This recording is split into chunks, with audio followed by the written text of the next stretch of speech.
Tu m'as observé. Je voulais pas, je t'assure. À moi. Tout ce que j'ai fait, je le fais uniquement pour toi. Sarah, la ferme!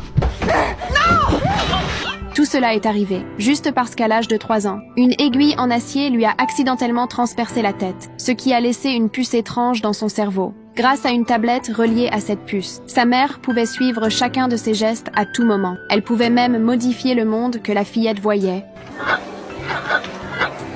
Mais quelques jours plus tard, les ennuis ont commencé. Ce jour-là, la mère est partie travailler. Le grand-père est resté à la maison pour dessiner avec la petite. Mais soudain, le grand-père a fait une crise cardiaque. Mais face aux appels du grand-père, la fillette n'a montré que de la confusion, parce que dans ses yeux, le grand-père n'était plus qu'une grande mosaïque floue, et sa voix n'était plus qu'un bruit parasité. Sa mère voulait la protéger encore davantage. Alors elle a filtré tout ce qui pouvait lui faire peur, la rendre triste, ou la mettre en colère. Quand la tablette a déclenché une alerte, la mère est rentrée en urgence. Mais c'était déjà trop tard.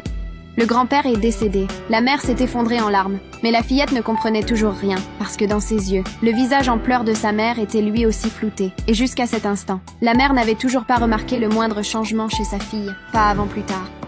La fillette a fini par découvrir qu'elle était surveillée depuis toujours, mais sa mère ne savait toujours pas que sa surprotection finirait par avoir un prix. Tu m'as observé. Je voulais pas, je t'assure. À moi. Tout ce que j'ai fait, je le fais uniquement pour toi. Sarah, la ferme! Non!